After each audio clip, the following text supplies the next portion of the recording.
This is the Sixth Man Show, an Orlando Magic podcast, with your hosts, Kevin Tucker and Jonathan Osborne, covering all things Magic basketball.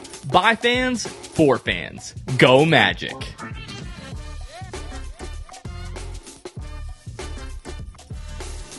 What's going on, Orlando Magic fans? You guys are back with the Sixth Man Show. Today is October 27th, 2025.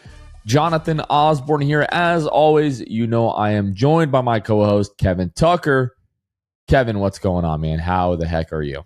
Yo, Jonathan. I'm doing as well as one can be. This is going to be an interesting episode. You know, we're not where we thought we'd be through 3 games, and so I'm excited to kind of talk with you about that and maybe why that is and some things to maybe look forward to about how things can get better. But first, I want to tell you guys that this show is brought to you by our amazing patrons. These are the people just like you who financially support what we do here at the Sixth Man Show. They are so bought in, they're so invested to our mission, which is to grow this Orlando Magic fan community, that they are financially supporting what we do. And so we shout out some of our Hall of Fame and elite tier patrons on every episode. And so today I'm shouting out Carson Tulo, Michael Salapong, Die Hard from ATL, Tim McDermott, and Half Rican. And we also shout out any brand new patrons that we have. And this week we have a tons. We have Bezzy Magic, The Only Hero, Joey Charles, Claire and Mar, and Woodson864. They went to patreon.com/the6manshow and signed up to be a patron. And so if you want to do that, you can do the same. Again, that's patreon.com/the6manshow. And there's a reason why we have so many new patrons this week, because we are getting ready next week to give away an autographed Jalen Suggs jersey. If you want a chance to enter that, we are, again, giving that away to one of our patrons. So if you head over to patreon.com/the6manshow and join at least our all-star tier, if you belong to our all-star tier or higher, you'll be entered into that. If you're one of our existing patrons, you're already entered into that. So, we'll be giving away that probably this episode next week. So not today, Monday, but next Monday, we'll give away that Jalen Suggs jersey on that episode. And Kev, Monday, as you're hopefully listening to this, we do have our first watch party of the year. We're once again partnering up with the Orlando Magic this year to help them promote watch parties. And Monday, we will be at Tin Roof at 8371 International Drive, located in near Icon Park. First watch party of the year. These are always a ton of fun. Love doing these. Looking forward to be surrounded by Magic fans and just kind of be in our element, get to hang out, have some good food. As tradition, Kev, whenever we have these watch parties, I always take a look at the menu. And looking at Tin Roof, they've got a lot going on in terms of like appetizers. They've got queso, jalapeno poppers, fried pickles with spicy ranch, which I'm all about, mozzarella sticks, loaded tots. This is probably what I'm going to get. The big sloppy nachos. Yeah. Queso, jack cheese, pickled jalapenos, pico de gallo, KC barbecue sauce, black olives. I probably will have them hold the olives. Crema, scallion, cilantro, and then you can add pulled chicken or chili.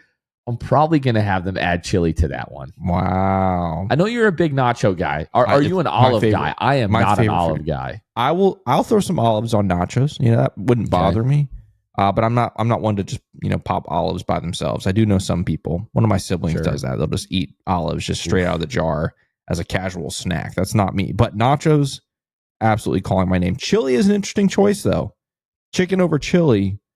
You combine the chili with the KC barbecue sauce and the scallions and the pico and the jalapenos. That's going to be quite the ride home, I think, for you. But if it was me, I'd go for the chicken and the protein. But I can't blame you for the chili. You know what? This is going to be we're getting really gross here. Okay. As I've gotten older, my farts don't smell anymore. I don't know why that is. You said the F word on the show. Wow. I can't believe that. my gas does not usually smell anymore. I don't know why that is, but as I've gotten older, like I'll, do that and my wife will be like, "You're so disgusting." I'm like, "Yeah, but nobody smells it. Nobody knows. Well, it's not a big deal." I guess the Magic are off to a stinky start, and so we can talk about being stinky on the show. So there we go. Okay, a couple other things I wanted to mention here. They've got a burger called a Popper Topper with cherry pepper relish, which I'm a huge fan of, pimento cheese, country bacon, topped with a jalapeno popper. That sounds fantastic. Yeah. And they have what they call the barbecue, aged cheddar cheese with an onion ring, roasted poblano peppers, KC barbecue sauce, and country bacon. I have never been to Tin Roof, but I'm already all in. Really looking forward to it. Another thing, this is the last food thing, I promise. Well, at least maybe. One of their wings flavor, you see this red, white, and blue? They've got buffalo, Alabama white barbecue, and blue cheese crumbles. That's a wing flavor. Isn't that crazy? Did they have a sampler? I'm going to need a sampler. I don't see a sampler on this menu. One of each. But I feel like I gotta try a little bit of everything. Even if I take a doggy bag and take it home. So anyways, Monday, that game is going to tip off at 7 o'clock. The Magic are playing the 76ers. Watch party will start at 6:30, so be sure to come out. Again, Tin Roof, 8371 International Drive. Looking forward to seeing everyone there. Now, if you are new to the show, or maybe like you joined somewhere in between the end of last season, the beginning of this season, or maybe you just found the show the beginning of this season, a lot of excitement around the Magic, obviously. We do one thing on every episode that we call the State of the Magic. And when we do it on our Sunday night, Monday morning episode, we call it the Weekly State of the Magic, where we essentially go through and just give you an update on the state of the Magic, how the Magic did this week, and how they are faring in the standards and in terms of things like offensive rating, defensive rating, all that kind of stuff. We also take a look at the injury report. So we are going to jump into this week's Weekly State of the Magic, Kevin. This week, the Magic went 1-2, not 3-0 like you and I projected, unfortunately, with a win over the Heat on opening night, which was very exciting. But they were followed by losses to the Hawks and the Bulls. And now at 1-2, at least at the time of this recording, the Magic are 12th in the Eastern Conference. They're tied with the Hawks record-wise, but the Hawks own the head-to-head tiebreaker since day one on Friday. The good news is so far the Magic are only a game and a half back of the Milwaukee Bucks. So the Bucks, Knicks, and as I'm going through this, I know things have changed since then. Believe the Knicks lost to the Heat. So actually, let me go ahead and refresh this page, give us a fresh look. Okay, Magic are now 11th in the Eastern Conference. The Bulls, who the Magic lost to on Saturday night, are 2-0. They're first in the East. Philadelphia, 2-0, second in the East. The Hornets, just like everybody thought, Bulls, 76ers, Hornets, Heat at the top of the Eastern Conference. Hornets in third, Heat in fourth, Knicks in fifth, Cavs in sixth, Bucks in seventh, Pistons in eighth, Raptors in ninth, Hawks in 10th, and then the Magic sitting there just outside of the play-in currently. So the good news is, really early in the season, a lot of basketball left to be played. The Magic are only a game and a half back of first place. The Magic so far to start the season are 29th in the NBA in offensive rating with an offensive rating of 102.5 and 6th in the NBA in defensive rating with a defensive rating of 106.9. If you are new to those terms, essentially what your offensive rating is how many points you are scoring per 100 possessions, and your defensive rating is how many points you are allowing per 100 possessions. Your net rating is how you are faring against your opponent per 100 possessions, and the Magic are 22nd in the league currently in net rating with a negative net rating of 4.4. Meaning per 100 possessions, the Magic are being outscored by 4.4 points. And because pace is very important to this team this season, I figured we would throw that in there as well. The Magic are currently 6th in pace with 107 possessions per 48 minutes. So they calculate how many possessions a team is getting per 48 minutes. That's how they calculate your pace. So the Magic are currently getting 107 offensive possessions per 48 minutes. The Magic are also 29th in assist to turnover ratio, which has been a problem for this team in the past. So I felt that it was significant to bring it up. Taking a quick look at the injury report, Mo Wagner still out recovering from the ACL. Jalen Suggs was out Saturday versus Chicago. It was the second night of a back-to-back. He was out with the knee injury recovery maintenance, but we at least do expect him to play Monday. I would assume that the NBA injury report is out already. So let me go ahead and pull that up. I'll take a look at the 8:30 report for tomorrow here, Kev. And yeah, Jamal Cain, Colin Castleton, those guys are out, obviously. And then Mo Wagner, he's the only other guy out with the left knee injury recovery. Kev, that is this week's state of the Magic. Yeah, not where we expected. Obviously, and we're going to talk about these games in particular. Well, Friday and Saturday's game. Obviously we talked about Wednesday's game on the last episode, but Friday and Saturday's games, we'll talk about those in particular. But yeah, not where we expected. Offensively, especially. Long story short, we thought we made some additions that cured some of this, both on the court and off the court, and here we are with some pretty similar and concerning offensive trends. But hopefully we can talk through some things here in a little bit that give us some reason for hope, as obviously this is still very, very early in the season. Yeah. Let's go ahead and go back to what would that have been Friday night, second game of the season. We're coming off the Miami Heat season opener on Wednesday. The win itself and the way that it came didn't feel great, but the fact that it was the Miami Heat, it was the first game of the season. The offense looked really good. We were like, okay, not a great start, but we'll figure things out kind of as we go here. Heading into Friday night, we found out that there was no Kristaps Porzingis for the Atlanta Hawks. He was out with flu-like symptoms. There was no Zachary Reese-Shea either, two of their starters, and the Magic were really only without Mo Wagner, and then the rest of the two-way guys, they don't dress unless they're active and going to be playing that night. So heading into this game, the Hawks down two starters, the Hawks who I believe had lost to the Raptors in their opening night. We figured, hey, the Magic, which they were favored in this game, we have a reasonable expectation to go in and win this game, as we should in every game this season with the level of talent that we have. Now, have those feelings changed at all? I think we'll talk about that in just a little bit. This game, pretty much the story in this one, the Magic built as much as a 14-point lead in the first half. And then at the half, the score was 61-51. So you're up 10 going into the third. You're feeling pretty good. And then this was just kind of you were up in this game. You didn't really put them away at any point. Like at the half, you're up 10, but it felt like you should be up 15 or 20. And then you thought maybe the third quarter is going to be when the Magic kind of snap out of it.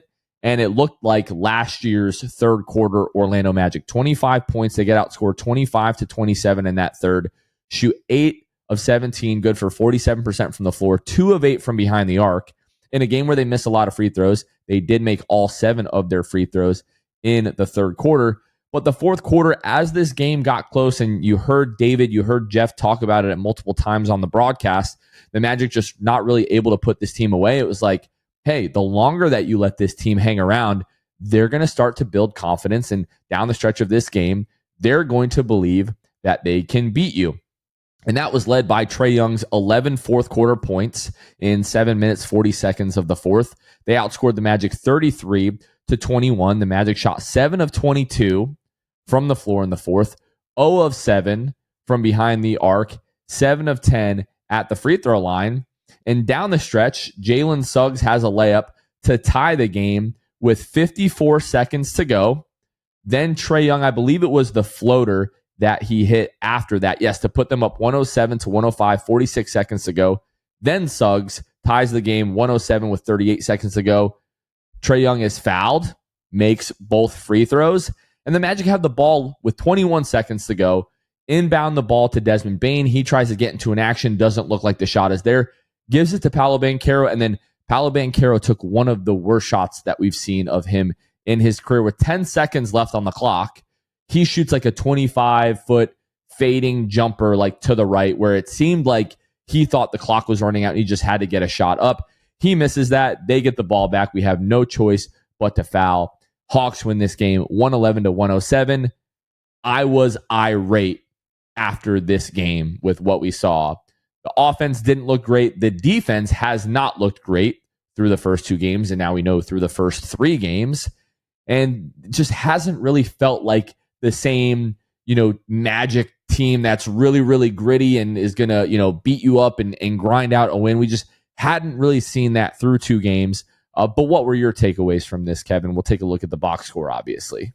Yeah, you waste a great Franz performance, by the way. Franz was really good Friday, and coming off of a very good game on Wednesday from him as well. But yeah, I mean, the offense, it's just it's a concern after Friday, even more after Saturday, which we'll talk about. But yeah, this game, you had everybody except Mo, obviously, but you had everybody. There's no reason why.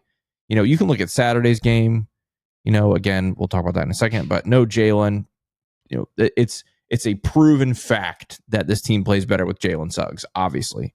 But you don't have that excuse for Friday, right? You had everybody, and Atlanta was missing 2 starters, and Atlanta had just lost by 20 to the Toronto Raptors. And to me, like, there was no excuse. Like, I went into this game with full confidence. And so to have a bunch of guys, not play well offensively, a ton of fouls in this game. And then the biggest one for me was the free throws and the turnovers. I mean, 24 of 37 from the line. That's 64.9% at the line. In a game you lose by 4. Well, even more specifically, a game you're tied in the final minute of this game. That's a huge difference. You leave 13 points at the line. You turn the ball over 22 times. Just never a recipe for success. And so, yeah, it was a very, very disappointing night. In some ways, I'm more disappointed in Friday than Saturday, which sounds kind of weird. But again, there were just no excuses. It was there for the taking. And it wasn't like the Magic got blown up early in this game and could never recover. Like you said, the team was there. They had a lead. They led by as many as 14. All they had to do was have a short stretch, like a 3 or 4 minute stretch there in the third quarter. With their foot on the gas, they could have blown the game open to 20 points and seen it out in the fourth quarter. Rested guys even for the next night, back to back. Like, everything was there for the taking, and instead it went backwards. I think that's part of why I was so frustrated, because this game was there for the taking. And unfortunately, it's a tale as old as time. We've said it many times over the last couple of years. We just needed one more guy to step up. Franz played so great. Outside of that, Tristan was good, but outside of that, there wasn't anyone else that really, Jalen, I should say. Jalen was good. He just didn't play very much. Outside of that, you needed one guy to step up. One guy. And that's part of why you bring in a Desmond Bane. Is so Paolo, let's just use Paolo as an example, because he's the one that played poorly on Friday. Paolo can have an off night. Fine. Franz and Desmond can pick up the slack. Franz did. Desmond did not. And that's the whole thing. Like, those 3 guys, one of those guys is allowed to have a bad night because the other 2 should pick him up. And that just didn't happen on Friday against, to me, an inferior opponent. And so, yeah, I came away really, really quite disappointed in that on Friday. Yeah, take a quick look at the box scores you talked about. Franz Wagner, 27 points, 10 of 17 from the floor, 2 of 5 from behind the arc. Another, good shooting game for him. 5 of 6 at the free throw line, had 6 rebounds, 2 assists, a steal. Paolo, in 35 minutes, had 11 points, was 4 of 15 from the floor, 0 of 5 from behind the arc, 3 of 5 at the line, 6 rebounds, an assist. Wendell, 10 points, 8 rebounds. Desmond Bane, 15 points, was 5 of 14 from the floor, 1 of 7 from behind the arc, had 7 rebounds and 5 assists. So he is still doing good things even when the ball isn't going in from deep. Jalen, in 19 minutes, had 11 points. He was 4 of 5 from the floor, 3 of 4 from behind the arc. The shooting stroke has looked really good to start the year. 3 rebounds, 4 assists, but he also had 4 turnovers in this game. And then Tristan da Silva had 15 points in this one, 5 of 10 from the floor. Looked really good. Trae Young was the difference maker for them, 25 points, 7 of 18. Like I mentioned, 11 of those coming in the fourth quarter. And then Onyeka Okongwu had 17. Nickeil Alexander-Walker had 19. Mohamed Gueye had 13. Like, those guys just really hurt the Magic. 22 turnovers in this game for the Magic, as I mentioned earlier, like towards the bottom of the league in assist-to-turnover ratio right now. And the Magic were 24 of 37 in this game at the free throw line. That's the difference. Yep. Not taking care of the basketball, not knocking down free throws. Like, 111 points, like I guess it's mostly fine. In terms of like the defensive rating of the team, they had a 109 defensive rating in this game, which isn't horrible. It's not excellent. It's not to the standard to which I think the Magic should be playing. And then the pace in this one was a little bit slower than the other games, 102 possessions in this game for the Magic. But yeah, super frustrating just because you were up 14, had an opportunity. You probably even could have gotten, if you were making free throws and you were playing well, taking care of the basketball, you could have had a 25-point lead in this game. You just had so much more talent than the other side. This, like, early on in the year, this is not a loss that you should be taking, especially at home, especially against a division opponent. against a team who a lot of people think is going to be fighting for that 4 or 5 seed. And division games like this, they matter in the tiebreaker. So this was a really disappointing loss. I don't want to do like the big picture stuff because to me, there's a lot from Friday that carried into Saturday. They both felt very similar, yet were very different games all at the same time. Anything else from this Atlanta game before we jump into the Chicago game that you wanted to mention? Yeah, one other thing that really frustrated me. We made life miserable for Trae Young through the first 3 quarters. Like Trae Young was locked down, which is not surprising. The Magic have, for the most part, last season, did a good job of locking him down. None more so than obviously the play-in game last season. And through 3 quarters, the Magic did that. And even, beyond that, because they were missing Reese Shea and that kind of stuff, they did a good job on their quote-unquote key guys. Even Jalen Johnson, at the end of the night, was 5 of 10 from the field. He had 12 points, Like, you expect more from him. The Magic, by and large, you mentioned the defense. Like, it wasn't perfect, but through 3 quarters, they did enough to win the game. The problem is the fourth quarter, the offense was not good. Not that it was great all night, but like you mentioned, they shot, I think, 7 of 21 from the field in the fourth quarter. Or no, that was the third quarter, sorry. They shot poorly from the field in the fourth quarter anyway. But the game was there for the taking, and like I said, the opposite happened, but not just defensively, or not just offensively, but defensively, because then Trae Young, then he got hot in the fourth quarter, relatively speaking. Like you said, he had 11. He was able to get to the foul line, which that's what he does, whatever. But that was also the other part that bothered me. Like you did enough right through 3 quarters to see this game out, including shutting down Trae Young. But for whatever reason, this team just didn't have it in them to finish the job in the fourth quarter. So yeah, that definitely frustrated me. What is, been frustrating, and it's tough, right, to say like a team shot, what was it, 37 free throws in this game. I think you're 24 or 37. It's incredibly difficult to like look at the officiating like, hey, this was the difference in the game. It wasn't. But Trae, it does feel like he kind of just tries to lull this team to sleep, especially the Magic. And then if the game is tight, that's when it's just like, okay, get out of my way. I'm going to make plays happen. I'm going to try to win this game for us. But that play, like towards the end of the game, I think he's driving left. And when Dell gets switched onto him, I think they ran a pick and roll to get that switch to get Desmond off of him. And he drives left. And Wendell like does put his hand out, but just like barely grazes him. And you so clearly see Trae just throw the head back and throw his arms up in the air. Like we had a tweet this week that went like mega viral, like almost 40,000 likes, something like that, because I tweeted that the amount of free throws that Shea has shot in their first 2 games is just gross because he's literally playing to get the whistle. Like so many times he gets the ball and the moves that he makes and the actions that he takes is clearly for no other reason than to get the whistle and get to the free throw line. I get that it's the most efficient play in basketball, whatever. It just doesn't feel right. It's not ethical hoops, as the youngsters would say. So Trae Young always has a tendency to do that.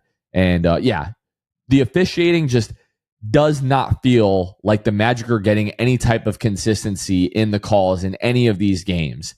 Even though, especially in the Atlanta game, they're like really forcing the issue, trying to get to the rim, getting rewarded for that.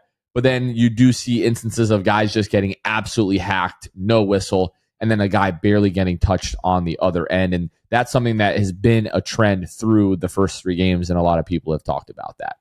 Yep. We interrupt this episode to bring you a word from our friends over at Posit Group. Posit Group is your home team on and off the court, your Orlando real estate resource of choice. The 2025 Orlando Weekly Best of Orlando, Best Real Estate Company. They've helped over 2,500 plus families buy and sell here in Orlando, and they're impacting lives through real estate. Posit Group agents outsell the competition by 5 times, and they're in the top 1% of sales in the United States. Not only are they supporting our show this season, they're also the official real estate partner of the Orlando Magic. So they are all in on this Magic team. Whether you're looking to buy or sell a home in Central Florida in the Orlando area, be sure to hit up Posit Group, and you can find them at posit.com. A big thank you to the Posit Group.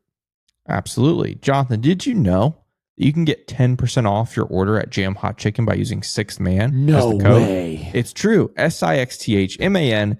If you're ordering online, going to their Winter Park location, you can put it in there. Or if you're going in person to either Winter Park or their new Winter Garden location, which is recently opened, you can just let the person know at checkout, hey, I got the code Sixth Man, and they'll hook you up with 10% off. Because Jam Hot Chicken, they're bringing Jam's culture and hot chicken to the heart of Winter Park, and again, now in Winter Garden. So what we love about Jam Hot Chicken is not just that the food is so good, but they're also die-hard Magic fans. They love this team. They love this community, and that's why we love to partner with them once again this season. And hey, that's one of our big things. We love partnering with local brands like the Posit Group, like Jam Hot Chicken, and so we want you to support them as well. So go check them out, Jam Hot Chicken in Winter Park, Winter Garden. First, you obviously want to check them out on social media. You can find them at Jam Hot Chicken on all social media there. Big shout out to Jam Hot Chicken for sponsoring the show, but you thought I forgot. Well, I did until now. It's also time for this week's Jam Hot Chicken Jam of the Week. I thought you forgot. I did forget until right this second. But hey, I was building suspense for the end. It was totally on purpose. This week's Jam Hot Chicken Jam of the Week comes courtesy of Anthony Black opening night, thanks to a beautiful assist from Franz Wagner. A little bit of defense leading to offense. I think it was Fontecchio that loses the basketball. Franz rips it away from him. And then the little one-handed scoop to AB, who throws it down to put the Magic within one there late in the first quarter. That was a really fun play. Obviously, you and I were there in the building for that. It was really fun. Good time. Good highlight. And it was part of a win. And so that is this week's Jam Hot Chicken Jam of the Week. Again, big shout out to Jam for sponsoring the episode. And now let's get back to the episode. Okay, now to Saturday night, Magic versus Bulls at home. No Mo Wagner, no Jalen Suggs. Jamal Mosley alluded to that Friday night that Jalen probably would not be available. No Kobe White, no Zach Collins available for the Bulls. Kobe White at this point probably could argue is the Bulls' best, most consistent player. At least he was last year. Offensively, so again, yeah. Offensively, yes. So we go into this game saying, okay, second night of a back-to-back, whatever. Because Kobe White's out, yes, we have no Jalen Suggs, but this is a time to right the ship, right? You lost a game. We don't want to be 1-2. Like 2-1 feels a lot better than 1-2. Like they're coming into our building. Let's just go ahead and get the win. And the Magic looked really good the first, I think, couple of minutes of this game. Had as much as a 7-point lead early. And then from that point, it was kind of just like all the Bulls. It never got to the point of like teetering on a blowout, but it was the Magic were just always in this like 8 to 11 point range where they could never really close the gap a lot closer than that. Think they were down, I think it was 10 at the half. But my memory serves me correctly. No, down 3 at the half. And then you get outscored again in that third quarter. Or no, I have my games mixed up here. This is our first recap episode of the year. Getting my bearings back. It was the fourth quarter that was really the problem. You're outscored 27-18, outscored by 9 there. That's how you end up by losing by 12. And the Magic started to, it felt like, get a little bit of rhythm towards the end of this game as it went on. They start to close the gap in that fourth. They were down 92-99 with 4.5 minutes to go. And Kevin knows my rule. Like once you're down by like 10 or more with less than 5 minutes to go, like you almost always lose that game.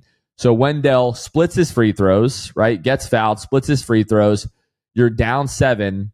And then the next possession, Donsumu hits another 3. I think he had 3 in the fourth quarter alone, puts them up by 10. And then at that point, like this game was just pretty much over. But if we take a look at the overall numbers for this game for the Magic, 58 points in the paint to Chicago's 54. The biggest thing for me here, bench points 58 to 35. As good as Tristan da Silva had been in the first couple of games, you don't really get a lot from him in this one. We'll talk about that. But again, you have 20 turnovers in this one. You shoot 3 of 24 from behind the arc, which is 12.5%. You shoot 39% from the floor. You do make your free throws in this one, 27 to 33. But again, 20 turnovers. The Bulls shoot 47% from the floor, 37% from behind the arc. And again, it's turnovers. And in this one, it was lack of shooting, just not being able to knock down shots. And now the Magic find themselves 1-2, 11th place in the East, not where we want to be whatsoever. And what was just an incredibly deflating and frustrating loss. And the small red flags are going up. Nothing crazy. It's not time to hit the panic button, but there are signs of things that are not great through 3 games that need to be remedied immediately, Kevin.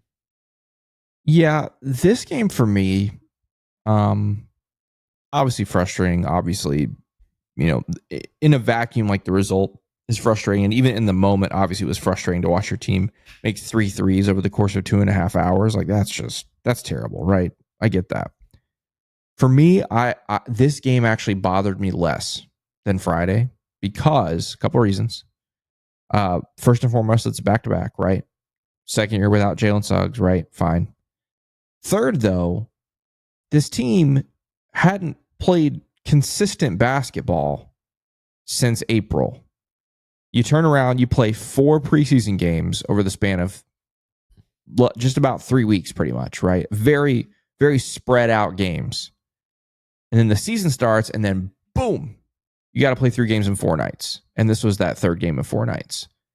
Now, I know it's at home, and I know this is the NBA, and these guys are used to it and all that kind of stuff, but I don't think that's nothing. That means a little bit of something to me. And you could see it. Like, many of the shots that we saw on Saturday were short. I think the guys were exhausted. I think you add to it the fact that this team is trying to play faster, and certainly Wednesday, they definitely played faster. I think all of that adds up and led to a pretty abysmal, very abysmal performance on Saturday. Is that an excuse? No. But I was actually more frustrated from Friday than I was from Saturday, because I do think the list of, whether you want to call them excuses or reasons, whatever, take your pick, that list, I think, was a little more valid on Saturday versus Friday. But all that to say, you're playing Chicago. They don't have Kobe White. While they do have a group of solid players, like especially you talk about that bench. I mean, 4 guys in double figures off the bench for them. They have a group of solid players. They just don't have anybody on that list that jumps out at you as guys that the Magic should really fear, like individual performers. But you got to give them credit. As a team, they played really well. They played great team basketball. They were able to move the basketball. They were able to find each other open for threes. They shot 10 of 27 from 3 on Saturday.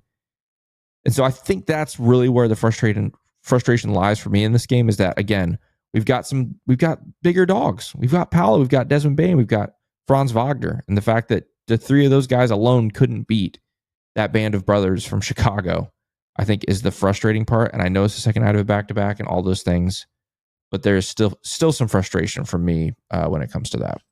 Everything that you said is correct. Just want to go through the box score a little bit. Franz was 17, 7 of 15, 7 rebounds. I thought this was definitely like his worst game so far. It was okay at best. Paolo started off really strong. I think he had, 14 in the first half. He ends up with 24 points, but he shoots 7 of 21 from the floor, 1 of 4 from behind the arc, 9 of 11 at the free throw line, had 10 rebounds, an assist, a steal, 2 blocks. The defense from Paolo has been encouraging to start the year. The offense has not. He kind of got it going early on, like getting to the rim, and then hit a couple of jump shots, and then just started to settle for jump shots for the rest of the night. Don't like to see that. Wendell, 8 points, 13 rebounds, but was 1 of 7 from the floor. That just cannot happen.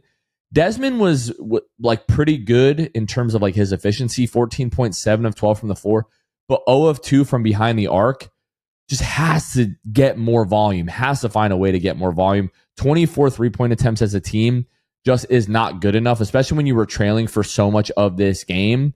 Like, just find a way to get a few more open looks, and if a few of those go in, then you're like right back in this game. So I didn't really love that.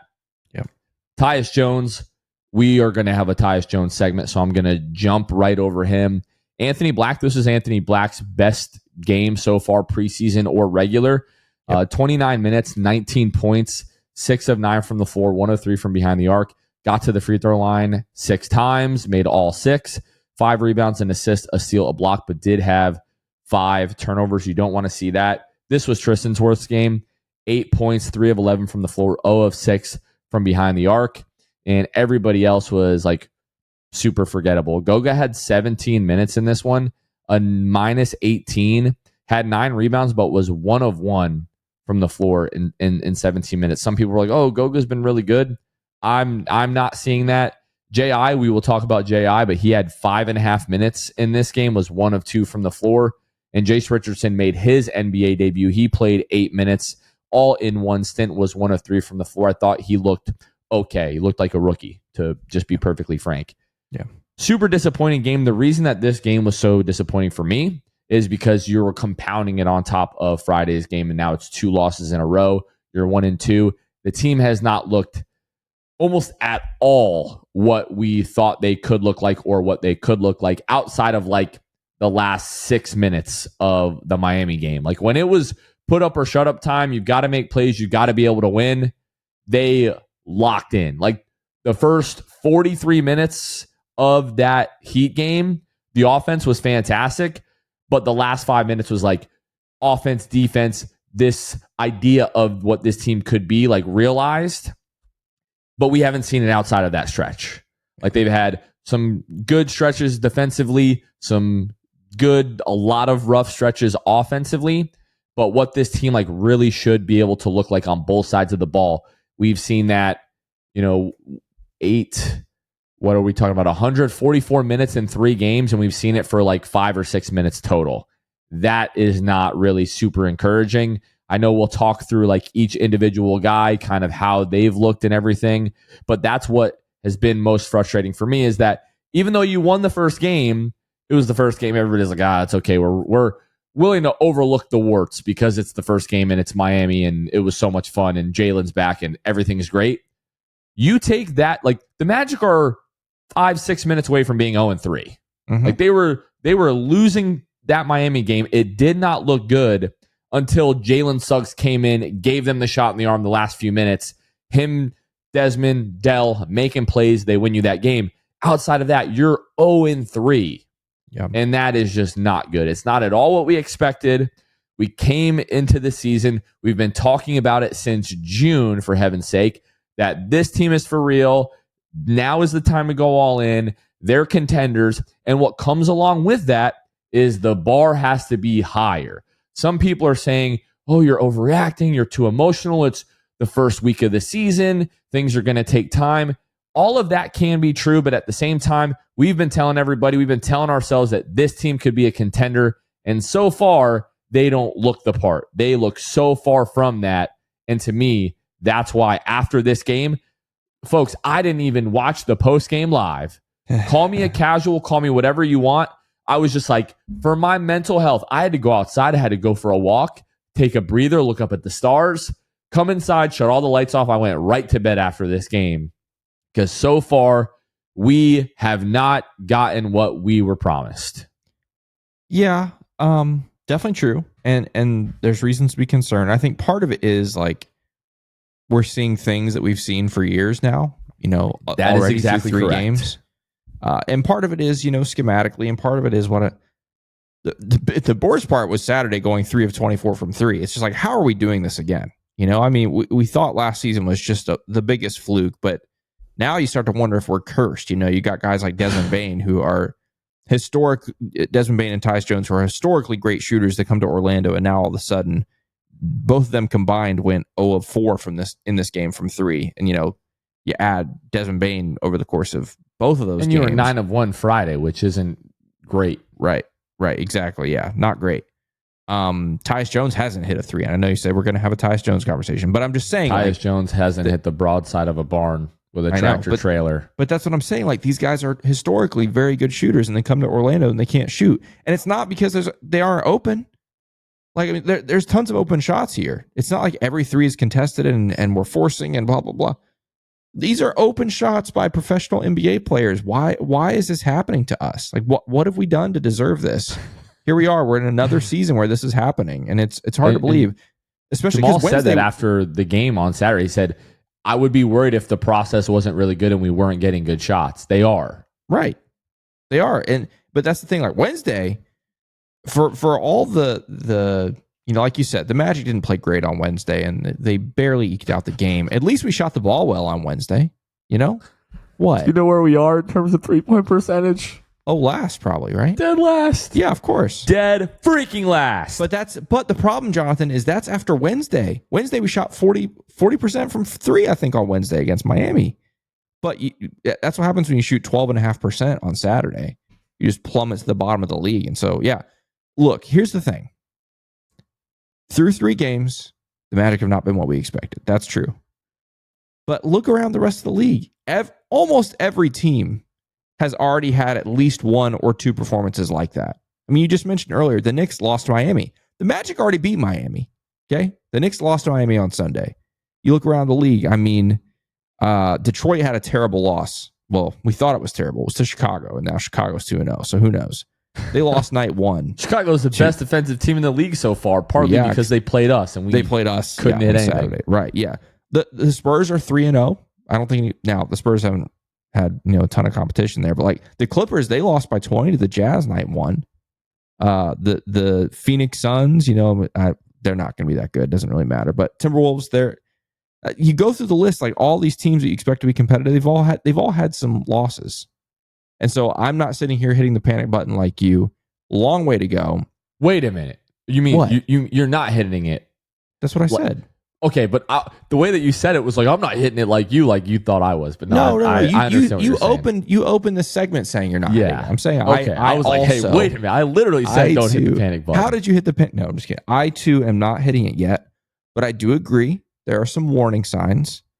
But I just feel like it's too early.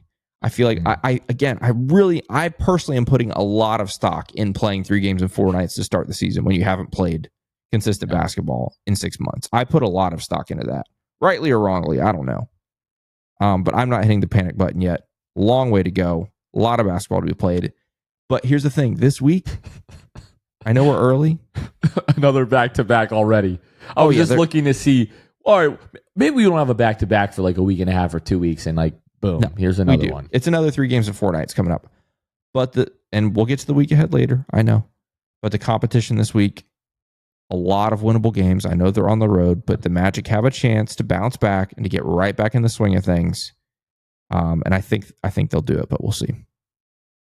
Yeah. The Tyus Jones conversation, he has been absolutely terrible. Really bad. In 4 lineups where he's played more than 5 minutes. Oh no! He has a positive net rating in one of them. Mm-hmm. The lineup of Tyus, Goga, Franz, AB, and Tristan. He's played a total of 13 minutes, and they have a 136 offensive rating and a 131 defensive rating, so a 5.6 net rating. In the starting lineup, Tyus, Wendell, Desmond, Franz, Paolo. This is the lineup he's played the most with, Kevin, and it's the worst net rating. 86.1 offensive rating, 140.5. Oh, dear. Defensive rating, a negative 54.4 net rating. He gives you less than nothing defensively. So far, he's giving you nothing offensively. Literally. I am not hitting the panic button on the team. I'm hitting the eject button on Tyus Jones. I'm ready for Jace Richardson to get every single Tyus Jones minute effective immediately. And we saw that in the second half on Saturday.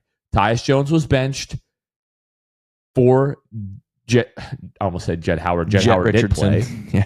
for Jace Richardson. And I have seen all that I need to see.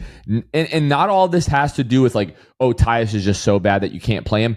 Jace Richardson is a better basketball player right now than Tyus Jones. I fully believe that he can give you more impact on both sides of the ball. Is he going to give you more variance?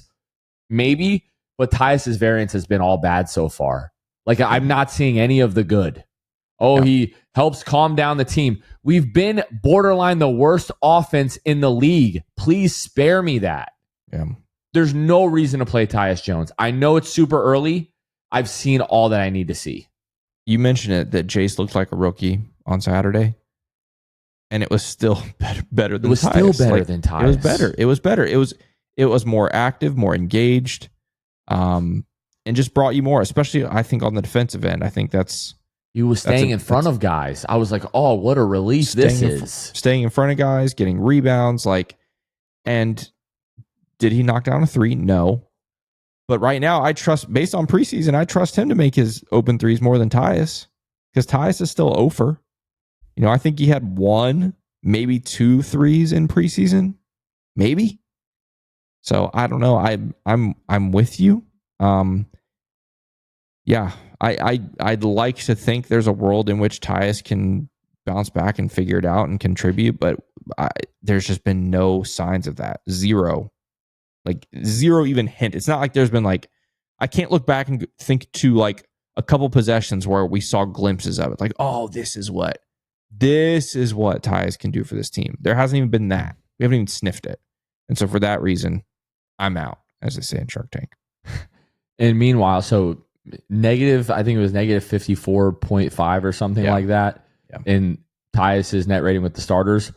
The starters with Jalen Suggs in 2 games in 24 minutes, 108 offensive rating, which is not amazing, but an 88.5 defensive rating with a 19.8 overall net rating. Spoiler alert, Jalen Suggs is super important to this team. Yeah. Kevin, it genuinely 100% feels that this team does not have a shot in what to win games if Jalen Suggs is not in the lineup.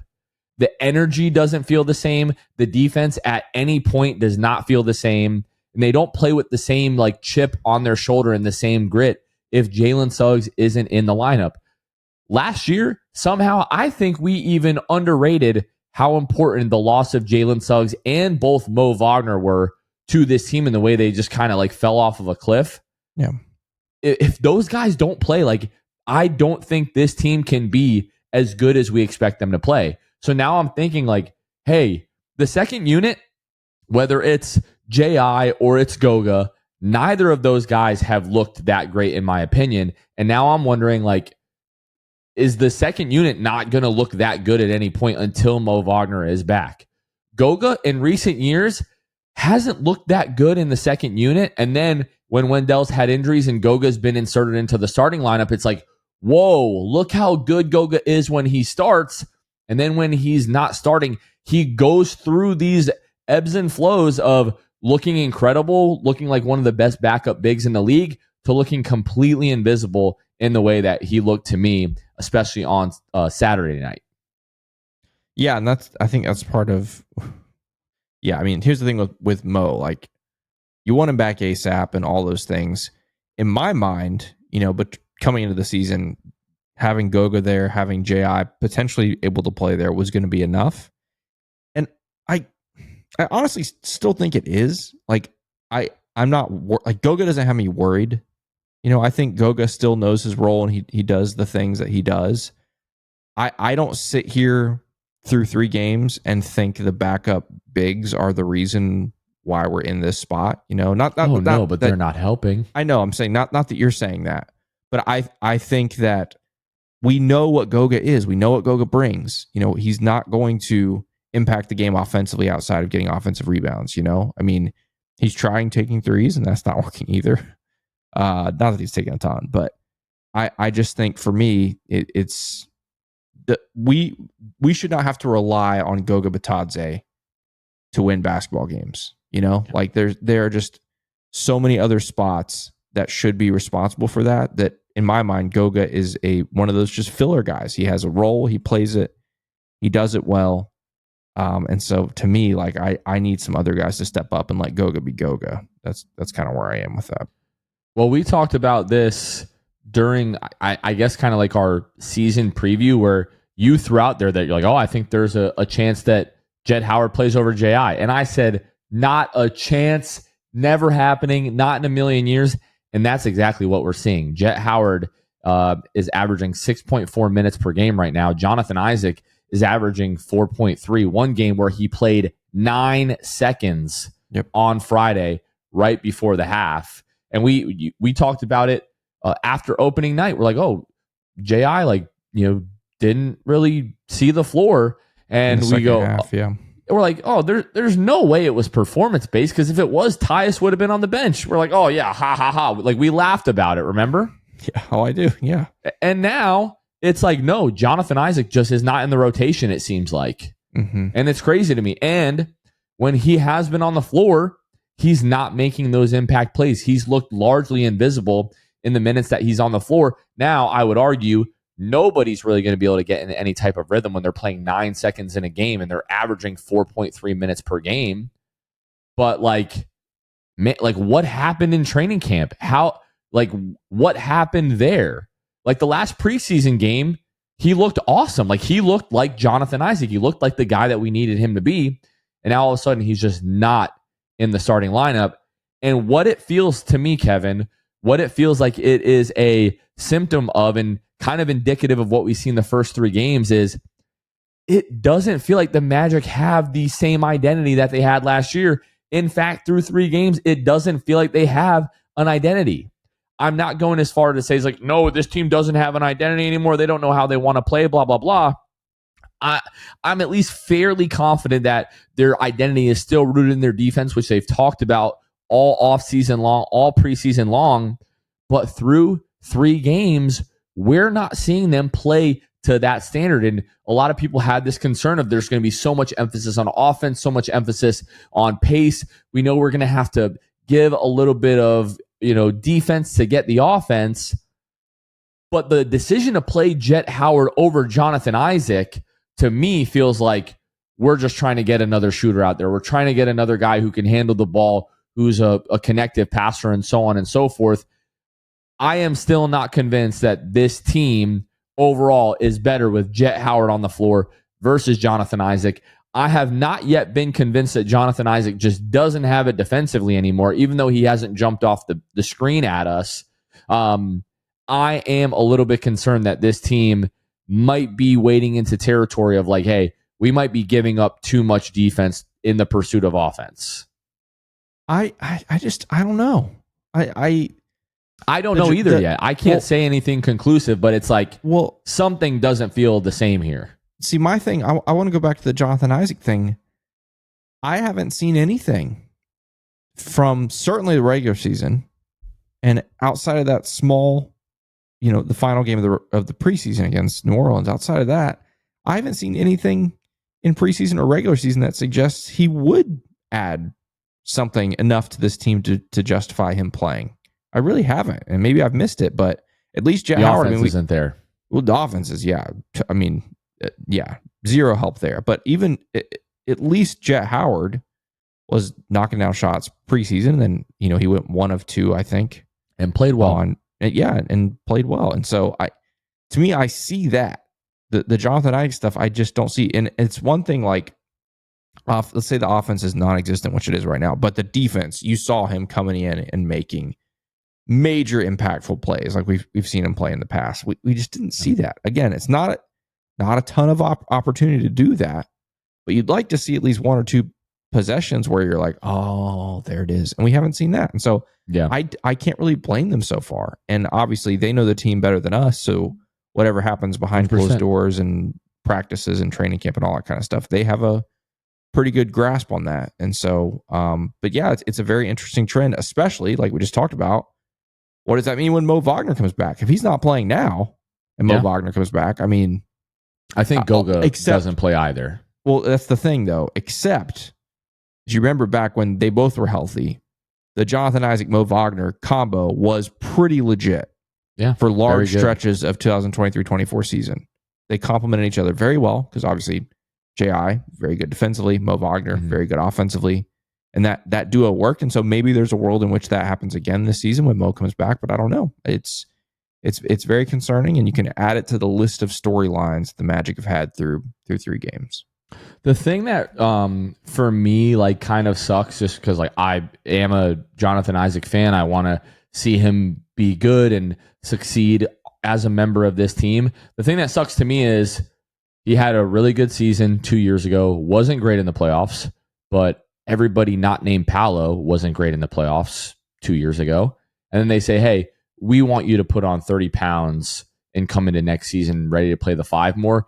He does that, does everything that he's asked, clearly isn't suited for it.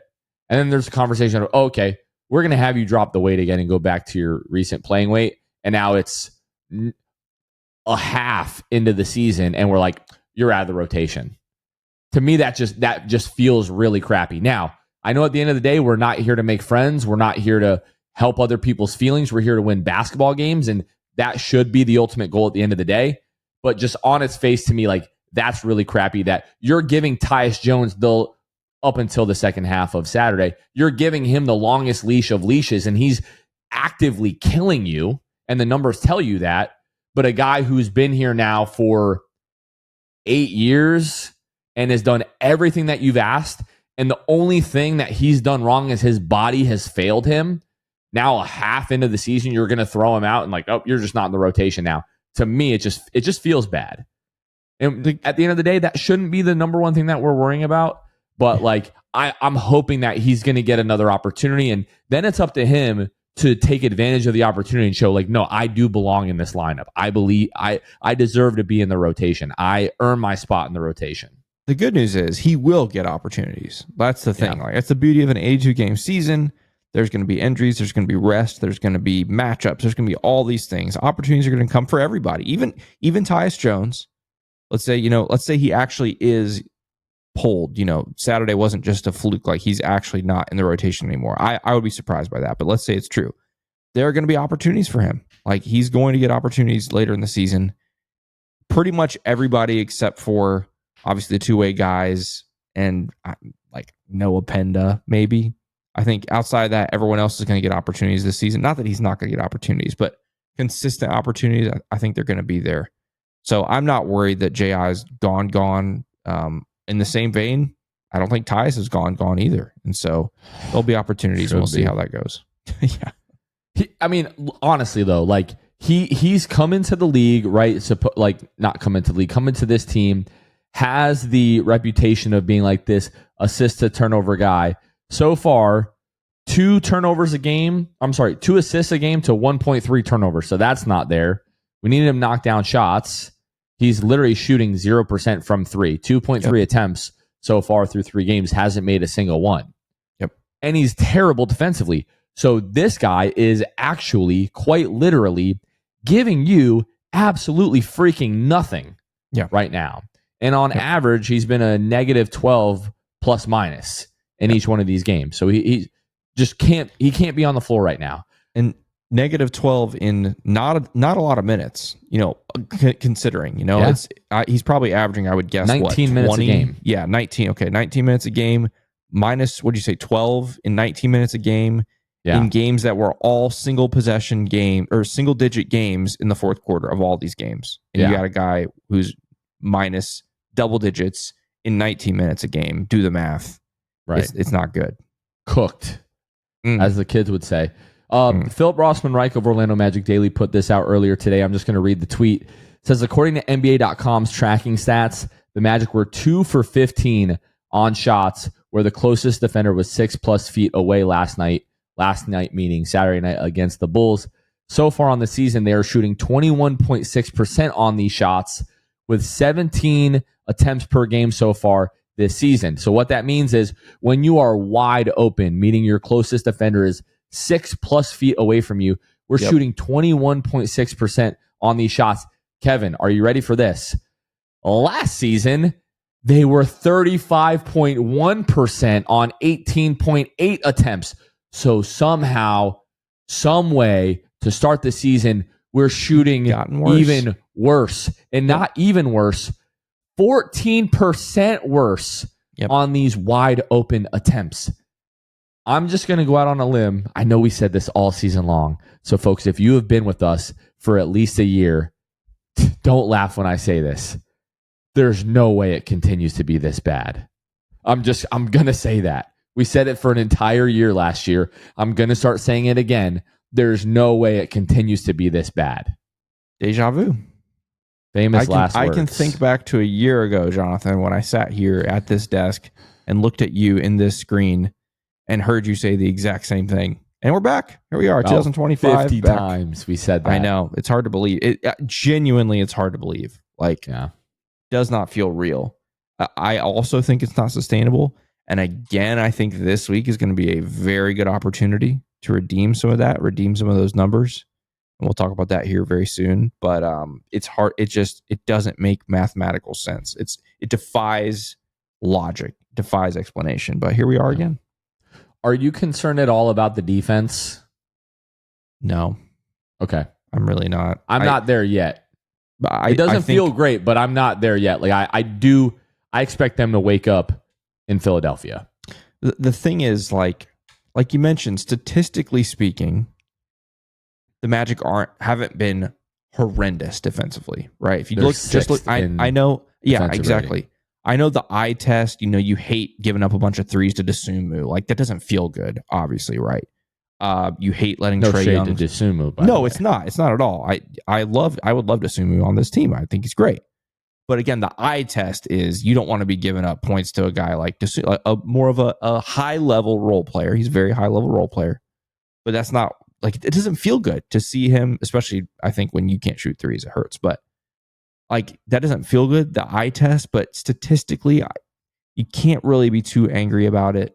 And again, I came into the season more of the notion where I thought the defense was going to fall off a little bit because of the new style and some of the personnel and stuff. So I'm not concerned, really quite at all. Honestly, like I'm pretty okay with it.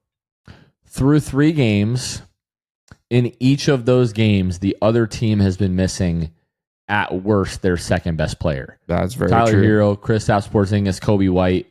And you barely got the win against the Heat, and you lost the other 2. So all of this just doesn't feel good. I want to chalk it up to the start of the season. They're still acclimating. Jamal Mosley needs to figure out the rotations. Like guys coming in for a minute and a half, or Tyus Jones starting the game and playing 4 minutes and getting pulled. Jace Richardson going in, playing 8 minutes, or Jett Howard being thrown in to play like 2.5, 3 minutes. Like that stuff's got to stop. I know he's like kind of searching for lineups and so forth so far. I think just to add to that, I think he's also having a really hard time with these Jalen Suggs minute restrictions too. Like he's having to dance around that too, which is not helping. It adds to the complication. But yes, I definitely agree. Sorry to cut you off. Why have Jalen play like these 5-minute stints? Like if he's going to play 19 minutes, play him 8 minutes to start the first half, 8 minutes to start the second half, play him the last 3 minutes of the game.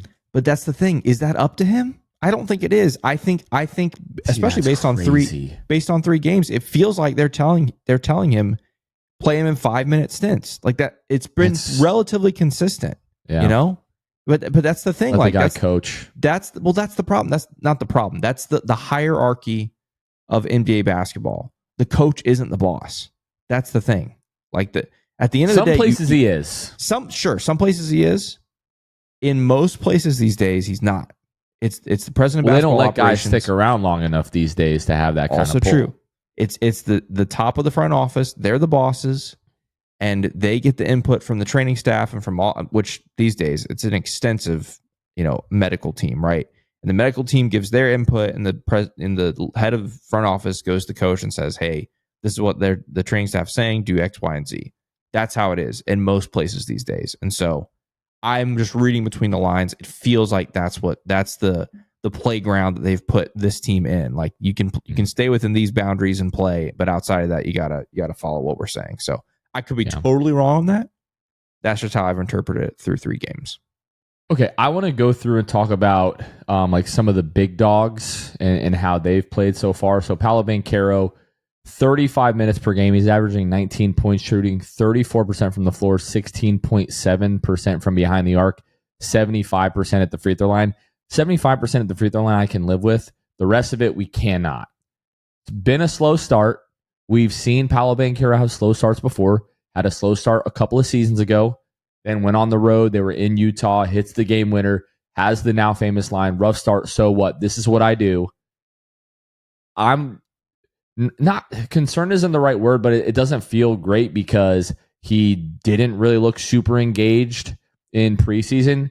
Not to say that like he wasn't focused or, wasn't trying to play well or whatever, but we went through the preseason. We weren't concerned because like it's preseason. Like they're kind of just like, it's like a glorified walkthrough, right? He's going to turn it on the last game of preseason, then he'll start the regular season good. He had the 50-point game, 4 games into last season or 3 games into last season against Indiana. Everything was great. So far, it doesn't look great. And my interpretation of it, other than he's just not been able to knock down jump shots, he's the guy who looks kind of the most out of place in the new offense. Whenever they're looking to get Paolo looks, it's been him posting up. They're throwing the ball to him on like the kind of mid-block area, and then he's either forcing up something or he's getting double teamed. He's had some unfortunate turnovers, in those situations so far.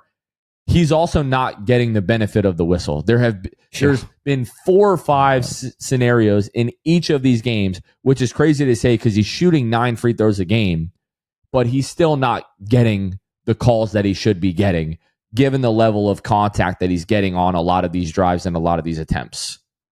Yeah, that's been hard to watch, like especially Saturday, Chicago. Like now, part of the problem Saturday for Paolo and for the whole team, we haven't even mentioned the fact like how many bunnies or shots at the rim like did they have on Saturday against Chicago that they just blew? Like it was painful. But you add to that, he's having to play through some contact. Yeah, I mean, for me, the biggest concern for Paolo isn't the stats; it is the body language, right? Like it's just, and we know Paolo is not like this overtly expressive, emotional guy, right? So I'm not expecting him to be out there and just smiling and having a good time and blah blah blah. But it just feels it's something we felt his whole career, right? Like if things aren't going his way, he shows it. And that's not always the best look. And I don't know if that rubs off on the rest of the team or not. Who knows? But that's something that I think is a little more concerning to me than the numbers. Like Paolo has had stretches where he's had bad games. That's just the way of basketball. But it's the energy, the vibe from Paolo so far this season hasn't been my favorite. Yeah, I attribute that to him being uncomfortable in the offense to this point. I do think it's going to turn around. He's going to flip the switch and he's going to be just fine. Yeah. But he's uncomfortable in the offense so far. He will get comfortable, but he's also frustrated because he's not knocking down shots. And then he's frustrated because he's not getting the calls that he should be getting called, or the benefit of the calls that he should be getting. Right. Saturday, up and down the roster, the body language sucked, especially in the second half, and even more so in the fourth quarter. Now, that does start from the top, right? Like, guys look to their leader, and if the leader's body language isn't great, but like Franz's body language wasn't great, Desmond's body language wasn't great, Wendell's body language wasn't great, right? Like, this is not a Paolo exclusive issue, especially Saturday. Dudes were just fed up with the officiating. I know you went off about it. I did see the beginning of the post-game live where you talked about Desmond gets the ball on the wing, kind of brings it up a little bit high. It looked awkward, but then he puts the ball down, and they call him for a carry. You can't carry if you don't have a live dribble. Yeah, you can't carry. Your first dribble cannot be a carry. No. Yeah, it's crazy. It's just... We've brought this up at different times throughout the year, but Tom Haberstroh did a study a couple years ago to see which teams get the least experienced referees in the league.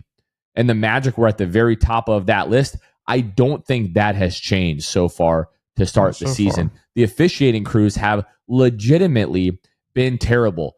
Don't seem to know the rules. There was the call late in the second half of the Heat game where I forget who was driving to the basket, but Franz makes contact with the ball first, then makes contact with the player. And the challenge was, although Franz Wagner makes initial contact with the ball, it's like, yeah, brother, that's the whole point. That's basically the way that the rule is officiated. But through the first 3 games, officiating hasn't been good. The entire team has been frustrated by that. They let the frustration with the officials and the frustration with the shooting in that game against Chicago really get to them. Kev, you mentioned a moment ago about the Magic missing bunnies. In terms of non-restricted area paint field goal attempts, the Magic are shooting 37% right now. So that's that 3 to 10 foot range, just not converting on those.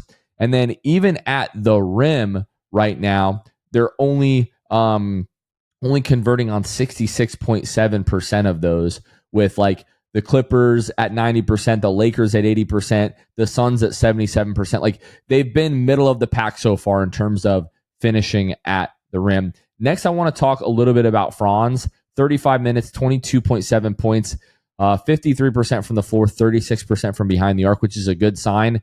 Only took one Saturday against Atlanta. I didn't like his hesitancy. It felt like he had a lot of looks that he could have taken but didn't. 75% from the floor, 5.7 rebounds, 3 assists, 3 turnovers, 1.7 steals. I've mostly been okay with Franz. He was really good the first couple of games. Was okay on Saturday night. Wasn't bad, was just okay. I think we're getting what we need out of Franz right now for the most part. Yeah, I'd agree. I honestly, if anything, I would have loved to see him have more attempts on Saturday. When the rest of the team is just really struggling, especially shooting the basketball. Like, I love Franz to put his head down a little more and try to get to the rim. But outside of that, that's nitpicking. I think Franz has been very good so far. Desmond Bane, 32 minutes per game, 17.3 points, shooting 43% from the floor, 26% from 3. A lot of that was the, 1 for 7 game. I think it was against Atlanta that he had. He's shooting 90% from the free throw line, 5.3 rebounds, 3.7 assists, 3.7 turnovers as well. I never really noticed this about Desmond before him coming to the Magic. There's just a lot of plays so far to start the season where he either seems like really off balance or like goes up with the ball, doesn't really know what he's going to do with it quite yet. I think he's going to figure that out. He's been okay. Obviously had a really good first game, had a decent third game, wasn't all that great against Atlanta. Again, I think it was 1 of 7 from behind the arc, if I'm not mistaken. He's just got to make more open threes. Like, he's had plenty of opportunities, got to be able to knock those down. I think he will. I'm not concerned, but we need more out of Desmond Bane, especially from behind the arc. Yeah, please again. And only 5 attempts per game. Yeah. We were promised 8 to 9 or more. So we need more. We need better looks, and we need him to go in. That's the bottom line. Wendell averaging 30.5 minutes per game, 9 points, 31% from the floor, 25% from behind the arc, 72% at the free throw line, 9.7 rebounds, 1.3 assists to 2 turnovers, 1.3 steals, 0.3 blocks per game. All of the praise that we gave Wendell Carter in the preseason, he's back to looking like the last couple of years Wendell in these first couple of games. The biggest positive he's giving you, 4.3 offensive rebounds per game. Yep. You legitimately would not be anywhere near in these games in the final minutes without Wendell. That's kind of been the MO. Very quiet for the first 40-ish minutes of the game, has been getting a ton of offensive rebounds late in these games. Yeah. And then that's where he's getting those free throw attempts. He's second on the team right now in 7.3 free throw attempts per game. Killed you in the Atlanta game. He was not all that great from the free throw line. But he just has to be better offensively. Like, defensively, he's been fine, but 31% from the floor and 25% from behind the arc, not good enough. Yeah, especially after preseason where he was quite good offensively. But yeah, I mean, give him credit for those offensive rebounds, though. He's been very clutch, gotten some big ones when we needed him. And so, we'll see if he can figure out some offense starting this week.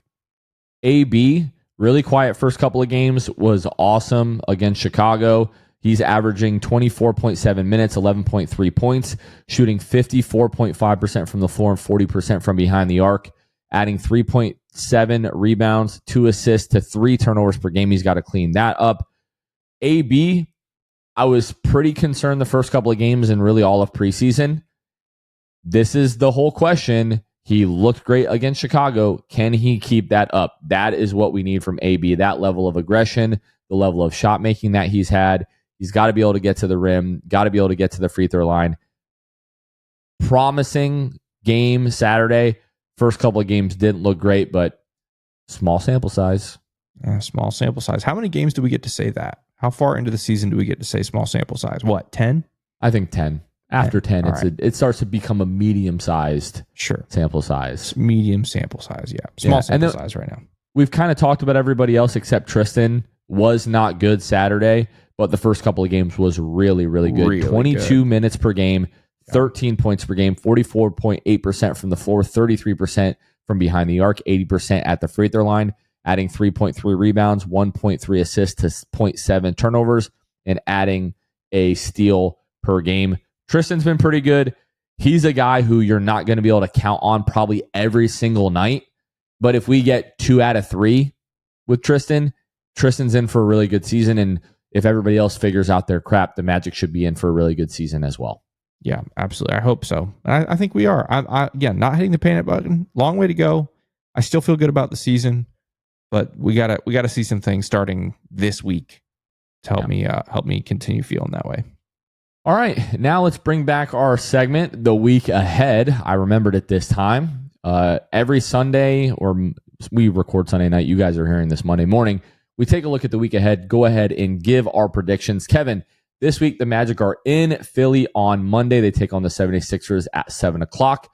Then they'll head to Detroit to play the Pistons on Wednesday. That game also tips off at 7 o'clock. Then they have a quick turnaround. They'll fly to Charlotte that night. They play the Hornets on Thursday. Again, that game is at 7 o'clock. And then they go to D.C. and they'll play the Wizards on Saturday. Again, that game is at 7 o'clock. What are your thoughts? Give me your prediction. Well, first off, starting with Monday, the Sixers will be without Joel Embiid and Paul George and, of course, Jared McCain. You cannot lose that game. Yeah. You just cannot do it. I know it's your first road game and all those things. You cannot lose. I know they have Tyrese Maxey. I also know they have VJ Edgecombe, who's been, by some accounts that I've seen, he's been very, very good this season. And I love Tyrese Maxey. He's one of my favorite players. You still can't lose. You can't do it, especially coming off the back-to-back losses at home. So I think they win on Monday. Wednesday's tough. Detroit, on paper at least, one of the teams that you expect to be right there with you in the standings. I'm going to have us losing that one, to be honest. Yeah. I'm going to have us winning the second night of a back-to-back in Charlotte. I'm going to have us beating the Wizards, another team you can't lose to. Heading into... Oh, wait, no, that's the next week. Never mind. I was about to set up the in-game on NBC, but I'll set that up next week. All right, so 4 games this week. I've got us 3-1. I've got us 3-1, winning and losing the same games. If you lose to Philadelphia, I'm not slamming the panic button, but I am resting my finger on it. Might not be pressing it, but I'm thinking about it. Don't you do it, Putin. I will press this red button here. Oh my gosh. Anyways, that I think we can all, agree on that. But anyways, beating Philadelphia, losing to Detroit, just another road game. Detroit's going to be solid this year. Tough game. Be great if you won it. I think they can win it. Sure. If they look amazing in Philadelphia, I'll probably change my mind on that. But then, you've got to beat Charlotte. You've got to beat Washington. Monday is a must win. 100%. Have to win that game. No excuses. I will be absolutely irate if we lose that one. Especially with it being the first watch party of the year, which over the years we've had a pretty good record at these watch parties of the Magic winning game. So hopefully they do that. Yeah. Knock on wood. There you go. Wood. I just did. Yep. All right. That pretty much does it for this one. Nice big fat episode. First regular season episode or second regular season episode because we had the one opening night. First watch party Monday, Tin Roof, iDrive. Be sure to come on and hang out. Tip-off's at 7. The party will get started at 6:30. Looking forward to seeing everybody there. That is going to do it for this one. For Kevin Tucker, this has been Jonathan Osborne. You all have been listening to The Sixth Man Show, and we will catch you guys next time. See ya. Thanks for listening to The Sixth Man Show. Be sure to subscribe on iTunes and Spotify to get new episodes downloaded directly to your phone. If you enjoyed the show, please take a minute to give us a 5-star rating and a review. It helps out the show a lot. Follow us on Twitter, Instagram, and Facebook at Sixth Man Show. We'll catch you guys next time. Go Magic!